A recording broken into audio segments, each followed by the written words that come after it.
آپ پوری توجہ اپنی سیلاب زدگان کی جن کی طرف آپ نے اشارہ کیا آپ نہیں دے سکیں گے. سو یہ کتنا بڑا چیلنج ہے, ایک تو سیاسی چیلنج, دوسرا جو انتظامی چیلنج آئے گا یہ اگر خان صاحب ارادہ کرتے ہیں آگے آنے کا. وہ کرتے رہے, میں تو دیکھ نہیں رہا ان کو, کیونکہ پارٹی نے مجھے کچھ کام دے رکھا ہے. ہو سکتا ہے پارٹی میں کچھ لوگ ہوں جو اس کا جواب لیکن دے سر رہے ہوں. اس چیلنج کا مقابلہ بھی تو آپ لوگوں نے چیز جو ہے وہ ملک کی معیشت ہے. اگر ملک کی معیشت آپ اکنامک اسٹرکچر وہ that is the basic structure. یہ جو پالیٹکس ہے یہ سپر اسٹرکچر ہے. اگر وہ معاشی نظام آپ کا مضبوط ہے تو سیاسی نظام اس پہ اثر انداز نہیں ہوگا. صحیح. یہ بات غلط ہے کہ جی جب تک کہ سیاسی نظام مستحکم نہیں ہوگا اس وقت تک معیشت نہیں آپ کو معیشت مستحکم کرنی. بالکل. اور مجھے کچھ پچھلے 3 سال سے اسی پہ ذمہ داری پہ اور بڑے الیکٹریسٹی کے کافی مسائل ہیں جو کہ پرسوں ہی سینٹ نے ایک ریزولوشن پاس کیا ہے اور پھر کل سندھ اسمبلی نے سندھ کی کابینہ نے ویری رائٹ وہ ڈسٹریبیوشن سسٹم کو لینے کی بات کی ہے. لیکن ایک سوال سر یہ ہے کہ اگر اس 1.5 سال یا 1 سال جب تک انتخابات نہیں ہوتے آپ ایسی کوئی پالیسی وضع کر لیتے ہیں سو اس چیز کی کیا گارنٹی ہوگی کہ جو اگلی حکومت آئے گی وہ اس کو جاری رکھے گی, جو بھی تسلسل ہوگا پالیسیوں کا؟ نہیں, وہ پالیسیوں کا تسلسل جو ہے جو بھی پالیسی عوام کے مفاد میں ہے تو میرے خیال سے کیوں اسے بدلا جائے گا. دوسری یہ کہ اب معیشت اس لیول پہ پہنچ چکی ہے کہ آپ کے پاس دوسرے آپشنز نہیں ہیں. اور جو بات میں کہتا ہوں کہ آپ کی ہر پالیسی کا رخ یہ ہونا چاہیے کہ عوام کے حالات بہتر ہوں. صرف وہی پالیسی آپ کی کامیاب ہوگی کہ جو عوام کے لیے سہولت کرتی ہے اور ملک کی پروڈکشن کو بڑھاتی ہے. ملک کی انڈسٹریلائزیشن آپ کے سامنے ہے, ایگریکلچر گروتھ ہے. اگر چیئرمین بلاول یہ کہہ رہے ہیں کہ ہم سال بھر کے اندر گرین ریولوشن لا سکتے ہیں تو ظاہر ہے کہ اس پہ کچھ ہوم ورک کیا گیا ہے نا کہ کس طریقے سے لا سکتے ہیں آپ. لیکن سر اس میں اگر فرض کریں ابھی کی صورتحال لیں اور 2 بڑے صوبوں میں پاکستان تحریک انصاف یا اس کی اتحادی حکومت ہے تو پھر ایسے اس میں جب سیاسی ہم آہنگی نہیں ہوگی خاص طور پہ ان پالیسیز پہ تو کیسے کامیاب ہوں گے؟ نہیں, پالیسی پہ تو بات ہی نہیں کر رہے ہیں نا وہ لوگ. مطلب میری پوری بجٹ اسپیچ جو تھی وہ اکانومی پہ تھی. اب یا جو پرسوں میں لایا ہوں یہ ٹرانسمیشن اینڈ ڈسٹریبیوشن کے اوپر کے جو پروڈیوسرز ہیں الیکٹریسٹی کے ان کو یہ, اور انڈیا میں جو قانون ہے اس سے مثالیں دے کے کہ وہ کیسے 300 یونٹ تک مفت فراہم کر سکتے ہیں اور ہم کیوں نہیں کر سکتے. ٹھیک. تو اب یہ تمام چیزیں جو ہیں یہ سوچنے کی ہیں اور میرے خیال سے معیشت کو اوپر لانا جو ہے, اوپر کیا لانا کہ جس حد تک گر چکی ہے اور عوام جس طریقے سے, اور میں بالکل آپ ٹیلی ویژن پہ دکھاتے رہیں لیکن آپ اگر وہاں جا کے دیکھتے ہیں تو, لیکن آج اگر وہ لوگ واپس جا رہے ہیں اپنے گھروں کو, جی بالکل, اور پالیسی یہ بنائی گئی ہے کہ سپورٹ پرائس 4000 تک دی جائے, جو کھاد ہے اور بیج ہے وہ مفت دیا جائے, تو we can expect a bumper crop. ٹھیک, بالکل صحیح. ملک صاحب اب جو لانگ مارچ کا اگر پاکستان تحریک انصاف اعلان کرتی ہے اس پہ کچھ تھوڑی سی کانفلکٹنگ سٹیٹمنٹس ہمیں دیکھنے کو ملی ہیں حکومت کی جانب سے. ایک طرف تو یہ کہا جاتا ہے کہ جی آئیں اپنا شوق پورا کریں اور جو قانون کے مطابق اجازت ہے یا جو جگہ مختص کی جائے وہاں پہ احتجاج کریں چاہے جتنے دن کریں اور اس کے بعد پرامن طریقے سے منتشر ہو جائیں.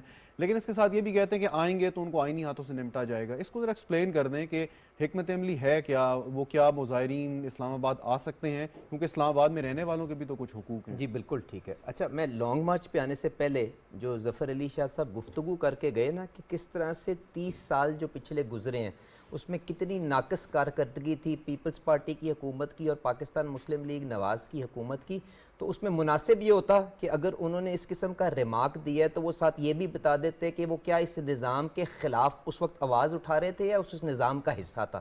تو انسان کی کریڈیبلٹی اس وقت ہی اسٹیبلش ہوتی ہے نا جب آپ اپنے کانڈکٹ کے ذریعے بتاتے ہیں کہ آپ کس چیز میں بلیو کرتے ہیں. اچھا, انہوں نے چلیں جانے دیا سر, ہمارے بڑوں نے کہہ دیا ہم نے جانے دیا. اچھا, گزارش یہ, انہوں نے کہا کہ جی 1100 ارب روپے کی چوری معاف کر دی, تو میں اس پہ 2 گزارشات کرنا چاہ رہا ہوں. ایک تو یہ ہے کہ عمران خان صاحب جو نیب آرڈیننس لے کے آئے جس کے اندر انہوں نے کچھ کنسیشنز دیں, اور یہ جو اب نیب کا ترمیمی قانون آیا ہے, سب سے پہلے تو ان کو کمپیئر کر لینا جی. اس کے اندر جو چیزیں عمران خان صاحب خود لے کے آئے تھے اس کو تو یہاں پہ ڈیبیٹ کرنا مناسب نہیں ہے نا. اس کے علاوہ کون سی چیز ہے جس کے اوپر ان کو اختلاف ہے, ہم سے بتائیں, ہم اس کو بتا دیتے ہیں کیا منطق ہے اس کے پیچھے. جہاں تک انہوں نے کہا کہ کیسز معاف کیے جا رہے ہیں, تو ان کو آج جو عدلیہ کے فیصلے ہیں ان کو دیکھ کے بھی کوئی سبق حاصل نہیں ہوا. اس کا یہ مطلب نہیں تھا کہ اگر آپ 50 کروڑ کی حد وہاں پہ طے کر رہے ہیں نیب کے لیے, اس کا یہ مطلب نہیں تھا کہ اس سے نیچے کی چوری جو ہے اس کے اوپر کوئی نہیں پوچھے گا. اس کے لیے آپ کے پاس اور ایجنسیز موجود ہیں. آپ کو نیب کے پاس کیونکہ یہ کیپیسٹی نہیں تھی کہ وہ ان سارے کیسز کو منطقی انجام تک لے جا سکے, کنوکشن دلوا سکے, تو آپ نے ان کے اوپر بوجھ ہلکا کیا تاکہ آپ بڑے کیسز کو پرسو کر کے ان معاملات کو منطقی انجام تک لے کے جائیں. تو ہر چیز کے اوپر آ کے میڈیا سپن دے دینا میرے خیال سے مناسب نہیں ہے. اب لانگ مارچ اور جو کہانی ساری وہ چل رہی ہے, دیکھیں اس کے اوپر گزارش یہ ہے کہ پہلی تو میری خواہش یہ ہے کہ کاش ہم اپنی ترجیحات ٹھیک کر لیں, اور جس طرح سینیٹر صاحب نے کہا کہ آج سیلاب زدگان کی بحالی کی طرف اپنا دھیان دیں. معیشت کو جو شوکت ترین صاحب یہاں پہ بارودی سرنگیں لگا کے گئے اور اس کے بعد فون کال کرتے ہوئے پکڑے بھی گئے, اس نظام کو ہم نے کس طرح سے اس کے اندر دوبارہ توانائی لے کے آنی ہے, یہ وہ چیزیں جس کے اوپر آج کام کرنے کی ضرورت ہے. پر چلیں اگر عمران خان صاحب اپنا شوق پورا کرنا چاہتے ہیں وہ کر لیں. پر میں آپ سے شہزاد یہ سوال بنیادی پوچھتا ہوں, کیا لوگ بھیڑ بکری ہیں؟ ان کو نہیں پتا کہ اگر یہ مہنگائی کی تکلیف کو آواز دینے کے لیے اسلام آباد آ رہے ہیں تو اس مہنگائی کے بیج عمران خان صاحب کی وہ پالیسی ہیں جو اس حکومت کو ریکارڈ خسارے دے کے گئی, اندرونی خسارہ, بیرونی خسارہ, پاور سیکٹر کا خسارہ. سینیٹر صاحب اگر اس کے اوپر ٹرانسمیشن اینڈ ڈسٹریبیوشن کے اوپر کام کریں تو کیا چیز عمران خان کو روکتی تھی کہ وہ بھی یہ اصلاحات لانے کی کوشش کرتا؟ نہیں لائے نا. تو اس کی وجہ سے کوئی مجبوراً اگر ہم مہنگی RLNG خریدتے ہیں اور عمران خان صاحب $3 کا کالر نہیں خرید کے گئے, اور شہباز شریف صاحب کی حکومت کو ایندھن اتنے کا خریدنا پڑتا ہے کہ 28 روپے کا صرف ایندھن ہی ہوتا ہے جب RLNG سے بجلی پیدا ہوتی ہے, تو مجھے بتائیں اس چیز کا کون اس کا جواب دے گا کہ جی انہوں نے کیوں وہ کالر نہیں خریدا, اور کیوں؟ میں آپ کو بتاؤں 10 روپے کی جو لوکل گیس ہے وہ چند لوگوں کو دی جا رہی ہے, اور پاکستان کے جو اپنے ریاست کے پاور پلانٹس ہیں جو 60% تھرمل ایفیشنسی پہ چلتے ہیں ان کو 28 روپے کا آپ ایندھن دے رہے ہیں. تو اس نظام کو اگر آپ نے ٹھیک کرنا ہے تو اصلاحات ہی لے کے آنی ہے, تو اپنا کردار ادا کریں. یہ ذرا فرمائیے گا ملک صاحب کہ اب جو آپ نے کہا کہ وہ جو یلغار کرنے کے لیے آ رہے جی, اور اس کے ساتھ ایڈ کر لیں کہ جو لوگ عمران خان کی اندھی تقلید کرتے ہیں وہ کیوں کر آپ کی بات سنیں گے؟ آپ جس قسم کے مرضی دلائل دیں ان کو سمجھ نہیں آئے گی, وہ انہوں نے فالو کرنا. میں کوئی کلٹ فالوئنگ کے اندر بلیو نہیں کر رہا. میں نے جو آپ کے سامنے نیشنل ٹی وی پہ گفتگو کی ہے یہ اس کے اندر فیکچول باتیں آپ سے کی ہیں. اگر میں نے کوئی غلط چیز کہی ہے, غلط بات کی ہے, تو یہ میرے دونوں صاحبان بیٹھے میرے سے کہیں قابل ہیں, مجھے کنٹیسٹ کر لیں, آپ چیلنج کر لیں. جو میں آپ سے کہہ رہا ہوں کہ ریکارڈ خسارے دے کے گئے, بیرونی خسارہ $17 ارب سے زیادہ کا, اندرونی خسارہ آپ کا 5000 ارب سے زیادہ کا, آپ کا سرکولر ڈیٹ 2500 ارب کا. میں نمبر آپ کے سامنے بول کے جا رہا ہوں. اگر یہ عمران خان کی لیگسی ہے تو شہباز شریف صاحب کیا جادو کا چراغ رگڑتے اور ان معاملات کو وشوے کر دیتے؟ اس طرح تو نظام ہوتا نہیں ہے. لیکن پرائم منسٹر جو ہیں بڑی جلدی پک اپ کر رہے ہیں اور وہ اپنے مشورہ کر رہے ہیں. جیسے پرسوں آپ نے دیکھا ترک کے اندر جس طریقے سے آپ سے کہہ رہا ہوں, دیکھیں پاور کو اگر آپ کا یہ ایک ایگزسٹینشیل پرابلم ہے پاکستان کی معیشت کے لیے, transmission and distribution is one part of the problem. Generation میں نے آپ کو بتایا سستی گیس پاکستان کی چند لوگوں کو, امپورٹڈ مہنگی گیس, آپ کے پاور پلانٹ چلیں تو 28 روپے کی بجلی آپ کس کو بیچیں گے؟ اچھا اب احتجاج کے اوپر آ جائیں, جو گزارش میں آپ سے کر رہا تھا. دیکھیں گزارش یہ, ہمارا آئین جو ہے پرامن احتجاج کا سب کو حق دیتا ہے, سب جماعتوں کو حق دیتا ہے, پر عمران خان صاحب کا جو پاسٹ کانڈکٹ ہے اور اس کے علاوہ 25 مئی کو جب وہ احتجاج کے لیے آ رہے تھے, وہ جو لاہور کے اندر پولیس اہلکار شہید ہوا تھا, اس کے بعد انٹیلیجنس کی جو رپورٹیں آئی تھیں اس کے مطابق جب چھاپے ڈالے گئے تو ان کے دفتروں سے اسلحہ برآمد ہوا. اس کے بعد بلو ایریا کے اندر آپ کے پاس جو تصویر ہیں وہ آپ کے سامنے ہے کہ دفتروں کو آگ لگائی گئی, میٹرو سٹیشن کو آگ لگائی گئی. تو ان سارے معاملات کو دیکھتے ہوئے میرے خیال سے رانا ثناء اللہ صاحب کو ہر قسم کا پریکاشنری میجر لینا چاہیے جو وہ لے رہے ہیں. اور اگر عمران خان صاحب آئین کے مطابق نہیں, دیکھیں سپریم کورٹ نے طریقہ کار طے کر دیا, ریڈ زون میں تو بالکل نہیں آ سکتے کیونکہ یہاں پہ ڈپلومیٹس موجود ہیں, آپ کے ریاست کے ادارے موجود ہیں. سپریم کورٹ نے ایک طریقہ کار طے کیا ہے کہ آپ آئیں, اپنا پروٹیسٹ رجسٹر کروائیں اور چلے جائیں. پچھلی دفعہ آپ نے بہانہ لیا کہ میرا جو سوال ہے, عظیم چودھری صاحب اسلام آباد کے رہنے والے ہیں, ملک صاحب آپ سے جو سوال پوچھ لوں میں کہا کہ یہ تو ٹھیک ہے کہ آنریبل سپریم کورٹ نے کہا جی ریڈ زون میں آپ نے نہیں آنا, ریڈ زون سے بعد بھی لوگ بستے ہیں, بزنسز ہیں, پرائیویٹ بزنسز ہیں, اگر آپ فیض آباد, بلو ایریا یا اسلام آباد کے کسی کونے میں آتے ہیں, جو ڈسٹربنس ہے, جو لوگوں کو مسائل ہیں, آپ وہاں 10-15 دن بیٹھتے ہیں, جیسے انہوں نے سو کالڈ 126 دن کا دھرنا دیا, تو ان کے حقوق کہاں جائیں سر گے؟ کسی بھی احتجاج سے اگر کسی اور کے حقوق پامال ہو رہے ہوں تو آپ کا آئین اس کی گنجائش آپ کو کنسیشن نہیں دیتا.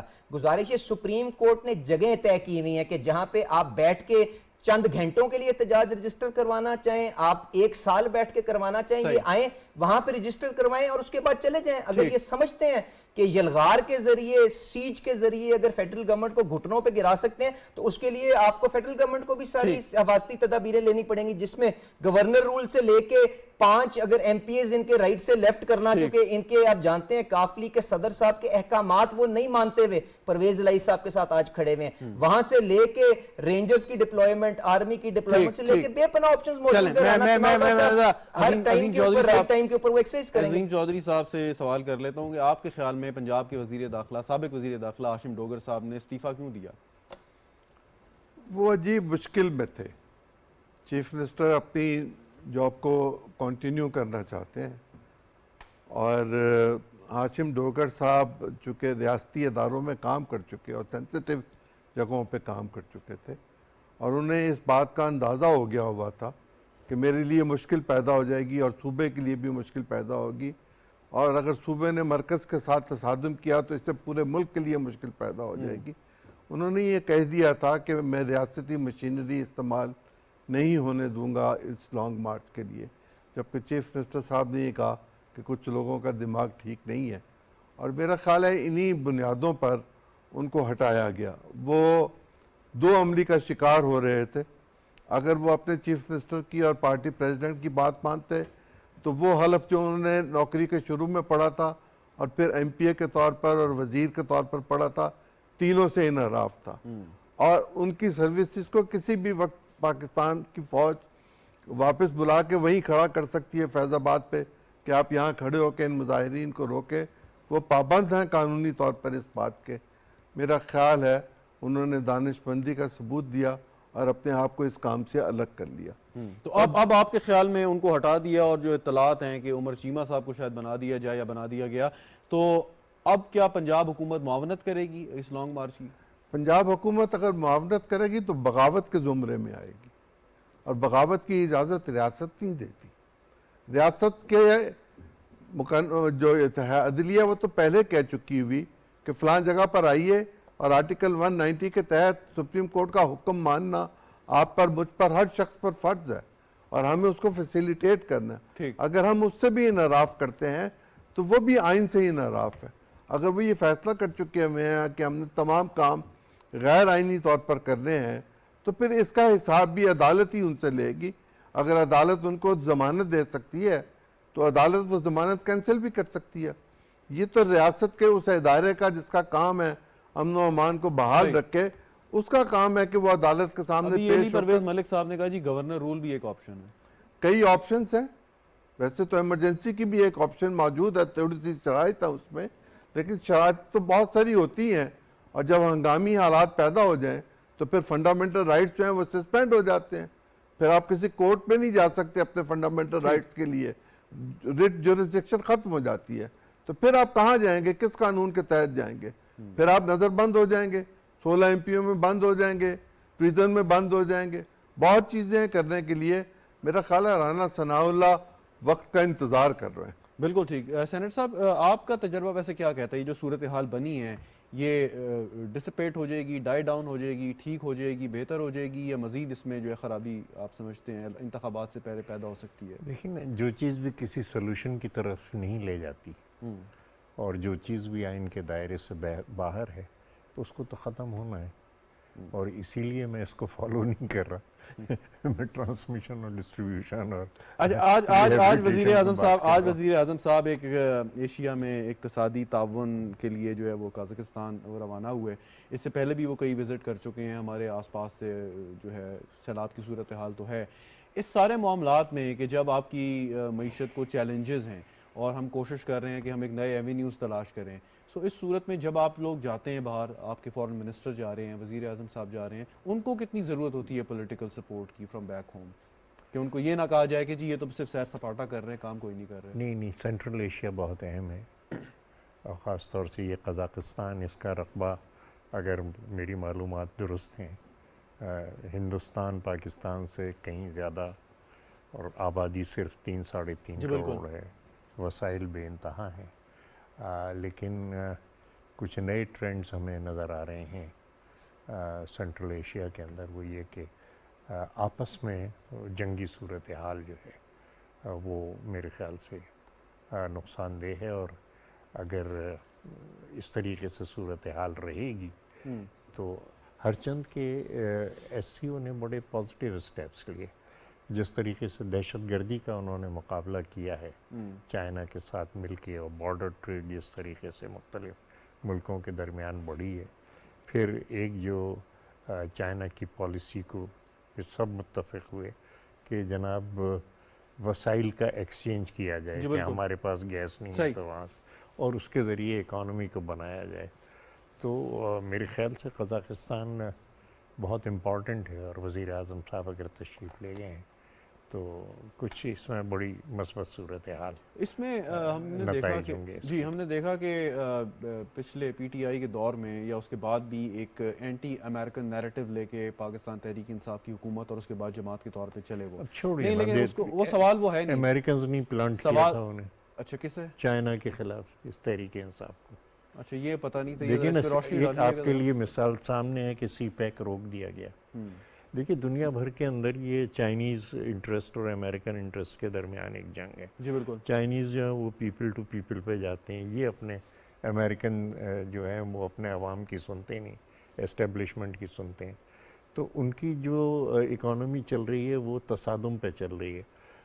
ہماری ضرورت جو ہے وہ امن ہے, اور ہماری ضرورت کنیکٹیوٹی ہے. اب سی پیک جو ہے, میں خود اس کمیٹی کا چیئرمین رہا ہوں, چائنا سے کافی روابط رہیں.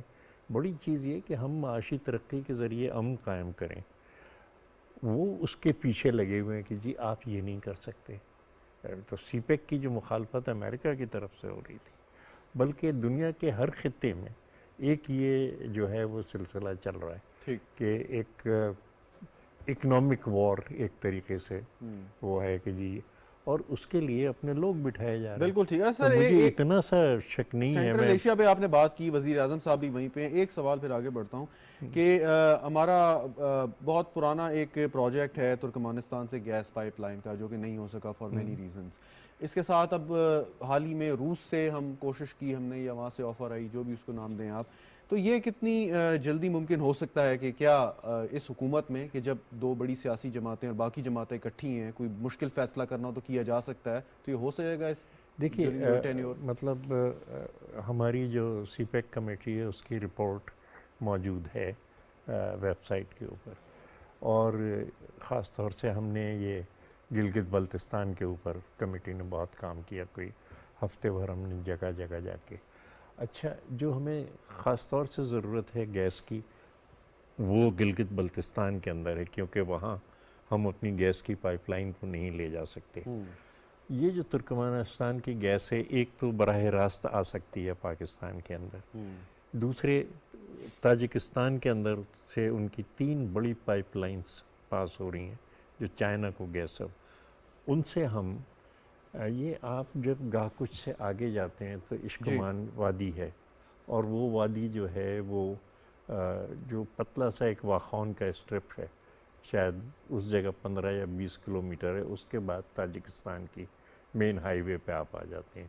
ہم نے جو دی تھی وہ یہ کہ ہم ترکمانستان گیس کو اشکمان ویلی سے لا کے اور گلگت تک پہنچائیں, اور پھر گلگت سے وہ ایک سینٹر بن جائے, کیونکہ ہمارے جنگلات و گلیشیئر بہت متاثر ہو رہے ہیں اس سردی کی. تو کوئی ہیڈ وے ہے اب اس پچھلے 6-7 ماہ کیا جا سکتا ہے, کیوں نہیں؟ میرے خیال سے ہمیں اس پہ کام کرنا چاہیے, اور ہماری کمیٹی نے تو یونینمس اس کو سپورٹ کیا تھا کہ کس طریقے سے ہم, ویری رائٹ, لیکن ان علاقوں میں کہ جہاں اشد ضرورت ہے. ٹھیک, بالکل صحیح. ملک صاحب, اب یہ سارے معاملات تو چلتے رہیں گے, لیکن ضمنی انتخابات بھی ہونے والے ہیں چند روز بعد, اس کے لیے کیا تیاری ہے آپ کی؟ اچھا دیکھیں, میں سینیٹر صاحب سے صرف گزارش یہ کروں گا, انرجی سیکٹر جو ہے نا اس کو آپ نے کس طرح سے ریفارم کرنا ہے، اور آپ نے یہ انرجی سپلیمنٹیشن کے جو پروجیکٹس ہیں ان کو امپلیمنٹ کس طرح کرنا ہے، یہ ایک بہت وسیع سبجیکٹ ہے. اس کے اوپر آپ کوئی نشست رکھیں تو انشاءاللہ اس کے اوپر. ملک، میں نے اس حکومت سے یہی عرض کیا اپنی بجٹ اسپیچ میں کہ there should be a policy and a 5 year plan, کہ آپ اس سیکٹر کو کس طریقے سے میں سر گزارش بالکل ٹھیک ہے، میں تو صرف یہ کہہ رہا تھا اس کے اوپر ایک دن آپ ویسے بالکل ہونی نشست چاہیے، رکھیں بیٹھ کے اس کے اوپر. اب جو رشیا کی آپ نے بات کی، دیکھیں ہم جو اپنے آپ کو انڈیا کے ساتھ کمپیئر کرتے ہیں نا، اس میں ایک بنیادی فرق ضرور سمجھ لیجئے گا. عمران خان صاحب جب رشیا سے تیل لینے جا رہے تھے اس وقت ہماری ڈیپینڈنس آئی ایم ایف کے اوپر اور آپ کے ویسٹرن ورلڈ کے اوپر in terms of exports, in terms of remittances کیا تھی، اور انڈیا کے پاس اس وقت ذخائر $650 ارب کے تھے جو آج $550 بلین کے ہو گئے ہیں، کیونکہ انہوں نے $100 بلین اپنی کرنسی کو پروٹیکٹ کرنے کے لیے پچھلے چند مہینوں کے اندر ضائع کر دیا. تو جب تک آپ فائنینشلی انڈیپینڈنٹ نہیں ہوں گے، آپ اس قسم کی پالیسیز آپ اپنی سستی شہرت کے لیے تو استعمال کر سکتے ہیں، آپ ریاست کے مفادات کو کمزور کرتے ہیں جب آپ ان چیزوں پہ. جی بائی الیکشنز کی جہاں تک بات ہے، دیکھیں یہ جو آج اگر آپ یہ بات کر رہے ہیں کہ جو پوسٹ پونمنٹ کی ریکویسٹ آئی تھی، اگر آپ اس کی طرف اشارہ کریں تو وہ تو انٹرٹین نہیں ہوئی ہے. جی بالکل اس کے اوپر فیصلہ ہو گیا، مگر اس میں خدشہ جو تھا وہ یہ تھا کہ انٹیلیجنس رپورٹس موجود تھی کہ عمران خان صاحب نے شاید اس ہفتے کے اندر یہ الغار کرنی ہے. تو ریاست کے جو آپ کے فورسز ہیں انہوں نے کہا کہ جی ہم اس طرح 3 فرنٹل آپ کے اوپر اسسٹنس نہیں پرووائڈ کر سکتے کہ ریلیف بھی کر رہے ہوں ہم آپ کے لیے، الیکشن کی ڈیوٹی بھی کر رہے ہوں ہم آپ کے لیے، اسلام آباد کو سیکیور بھی کر رہے ہوں. تو اب الیکشن کمیشن نے اس کے اوپر فیصلہ کر لیا ہے، وہ ان کے پاس یقیناً انہوں نے یہ ساری چیزوں کو کنسیڈر کر لیا ہوگا. اب میدان لگے گا. میں آپ سے صرف الیکشن کے اوپر یہ گزارش کروں گا 2 چیزیں. ایک تو ہمیں اس کو ڈراماٹائز کرنے کی ضرورت نہیں ہے، کوئی الیکشن سے بھاگ نہیں رہا. دوسری بات یہ کہ یہ وہ سیٹیں ہیں جو پاکستان تحریک انصاف پہلے جیت چکی ہوئی تھی، تو آج ان کو اپنی سیٹیں ڈیفینڈ کرنی ہے، ہمیں نہیں کرنی. اور تیسری بات یہ کہ اگر عمران خان صاحب یہ الیکشن جیت بھی جاتے ہیں، میں مثالاً آپ سے بات کر رہا ہوں، مگر ہم اس کو بھرپور کوشش کریں گے کہ ان کو وہاں پہ ٹف ٹائم دے سکیں. اگر وہ جیت بھی جاتے ہیں تو کیا آپ کا جو نمبرز گیم ہے پرائم منسٹر کے لیے یا حکومت کو کوئی خطرہ ہے کہ نہیں ہے؟ بالکل نہیں ہے. تو ہمیں اس کو as part of the constitutional process, as part of the electoral process لینا چاہیے اینڈ ہیلدی کمپٹیشن انکریج کرنا چاہیے. مجھے یہ بھی معلوم ہے کہ ہم نے عمران خان صاحب کی بارودی سرنگوں کو ڈیفیوز کرنے کے لیے جو اپنا پولیٹیکل کیپٹل استعمال کیا ہے اس سے ہماری پاپولیرٹی میں فرق ہے. پر آپ مجھے بتائیں کہ ہم پاکستان کو سری لنکا بننے دیتے کہ وہ فیصلے کرنا اس نہیں؟ تو آپ اگر سارے استعفے منظور کریں اور پھر ضمنی انتخابات کی طرف جائیں، 2/3 اکثریت حاصل کریں اور جن برائیوں پہلی بات یہ کہ سلیکٹیو ریزگنیشنز جو ہے وہ حکومت کا پریروگیٹو نہیں ہے.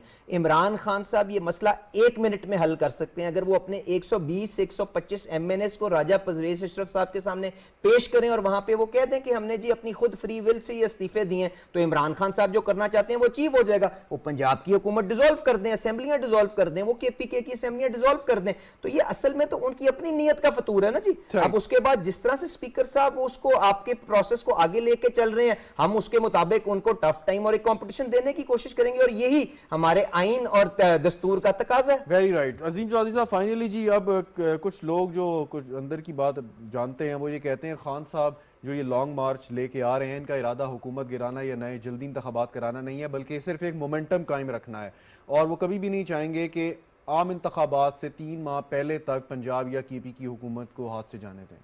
میرے خیال میں عام انتخابات اگلے سال ہی ہوں گے، اور پاکستان میں اتنا طویل عرصہ اس طرح کا مومنٹم برقرار رکھنا ہم نے تو نہیں دیکھا. ہم نے جو کچھ بھی دیکھا ایسی کوئی چیز ہمیں نظر نہیں آئی. اگر وہ کر جائیں گے تو یہ کوئی معجزہ ہی ہوگا، اور معجزوں کا یہ زمانہ نہیں ہے. دوسری بات یہ رہ گئی کہ وہ اس کو برقرار رکھ کے کیا حاصل کریں گے. اقتدار چاہیے نا، نیشنل اسمبلی کی سیٹ چاہیے. حکومت کو چاہیے ان کو فیس سیونگ دیں، ان سے جیسے بھی مذاکرات ہوں ان کے ساتھ مذاکرات کا راستہ اسپیکر کے ذریعے ہی کھولا جائے، اور وہ اسپیکر کے ذریعے ہی واپس قومی اسمبلی کا رخ کرے، اور پاکستان کے مسائل کا حل پارلیمنٹ کے اندر ہے، سڑکوں پر نہیں ہے. پاکستان کے تمام بڑے مسائل including constitution of Pakistan assembly کے فلور پہ بنا ہوا ہے، سڑکوں پر نہیں بنا ہوا. آپ کے خیال میں تحریک انصاف میں جب تک عمران خان صاحب موجود ہیں کسی بھی قسم کی مذاکرات کی کوئی گنجائش نکلے گی؟ عمران خان صاحب بھی تو ایک انسان ہے نا، وہ کتنے لوگوں کو گالی دے لیں گے، کتنے لوگوں کے ساتھ ناراض ہو جائیں گے، اور کتنے لوگ ایسے ہیں جو ان کے ہاتھوں خوار ہونا پسند کریں گے. بہت سارے لوگ استعفیٰ نہیں دینا چاہتے. میں ذاتی طور پہ جانتا ہوں کہ بہت سارے لوگوں کو اگر مجبور بھی کیا جائے کہ جائیے جا کے اسپیکر کو کہہ کے آئیے کہ میں استعفیٰ دے رہا ہوں, تو وہ نہیں کہیں گے. اس کی مثال محمد خان کیا میاں محمد سمرو کی ہے, ایک اور صاحب کی ہے, شکور شاد کی ہے. یہ جو ابھی 10 لوگ ہائی کورٹ میں گئے تھے, یہ بھی اسی کی مثال ہے, جس میں علی محمد خان بھی تھے, شیریں مزاری بھی تھی, شندانہ بھی تھی, اور لوگ بھی تو تھے. آپ کے خیال میں کہ وہ عمران خان کی پالیسی کے خلاف گئے ہیں ہائی کورٹ میں؟ اگر وہ عمران خان صاحب کی رضامندی سے گئے ہیں تو ایک نیا یو ٹرن ہے, اور اگر اس سے ہٹ کے گئے ہیں تو پھر عمران خان صاحب اپنے لیے خود ایک اعتماد کی فضا جو ہے وہ فیس سیونگ کیا ہونی چاہیے کہ خان صاحب جس نہج پہ اپنے لوگوں کو لے گئے ہیں انہیں بھی کوئی نہ کوئی ایک چاہیے ایسی چیز کے. دیکھیں پالیٹکس میں کچھ لو کچھ دو کی بات ہی ہوتی ہے, اور حکومت کے پاس دینے کے لیے بہت کچھ موجود ہوتا ہے, اور ان کے پاس لینے کے لیے بہت کچھ موجود ہے. وہ انتخابات کی ڈیٹ چاہتے ہیں, انتخابات کی ڈیٹ ستمبر اکتوبر کی اگلے سال کی آئے گی, بیٹھ کے معاملہ طے کر لیں, اور اس دوران ایک بجٹ آئے گا. اس بجٹ کے حوالے سے معیشت کے معاملات جو پاکستان کے سنگین ہیں, تاج حیدر صاحب مجھ سے بہت زیادہ جانتے ہیں, علی بھی مجھ سے یقیناً زیادہ جانتے ہیں. معیشت کے معاملات کو طے کر لیں, 5 سال کا, 7 سال کا, 10 سال کا ایک پروگرام طے کر لیں کہ جو بھی حکومت آئے گی ان پالیسیز کو چینج نہیں کرے گی تا وقت کہ کوئی بہت بڑا مسئلہ نہ پیدا ہو جائے. اور اس طرح پاکستان کے لوگوں کو ریلیف دینے کے حوالے سے آپ کے خیال میں کیا خان صاحب اسپیکر کو بطور ثالث قبول کر لیں گے؟ کیونکہ گزشتہ ایک جب واقعہ جب انہوں نے دھرنا دیا تو ثالث کوئی اور تھا. سنجرانی کو کر لیں جس کو انہوں نے خود چیئرمین بنایا تھا, اس کو کر لیں. اور اگر اس کو بھی نہیں کرنا تو پھر خان صاحب خود ہی ثالث بن جائیں, خود ہی فریق بن جائیں. یہ تو نہیں ہو سکتا. ٹھیک, میں وکیل بھی ہوں, میں جج بھی ہوں, میں استغاثہ بھی ہوں, میں مدعی بھی ہوں, یہ نہیں ہو سکتا. تو یعنی خان صاحب کو اعتبار کرنا پڑے لانگ گا. مارچ ہوگا آپ کے خیال میں؟ لانگ مارچ کہاں ہوگا, نہیں ہوگا. وہ کیا ہوتا ہے؟ ٹھیک, یہ ماؤں ہے. میرا خیال ہے بنیادی نقطہ یہ ہے کہ ہم سب کو ایک ایک قدم پیچھے لینے کی ضرورت ہے, ادروائز اس سسٹم سے کچھ اچھا نہیں نکلے گا. اور خدا نہ خواستہ اس سے پہلے کہ کوئی حادثہ ہو, ہم سب کو چاہیے اکٹھے بیٹھ کے معاملات کو حل کرنے کی کوشش کریں. بہت شکریہ آپ کا. سینیٹر تاج حیدر صاحب ہمارے ساتھ موجود تھے, علی پرویز ملک صاحب, عظیم چودھری صاحب, آپ نے شرکت کی. ناظرین کو سنی پروگرام دیکھنے کا شکریہ, اجازت دیجیے, خدا حافظ.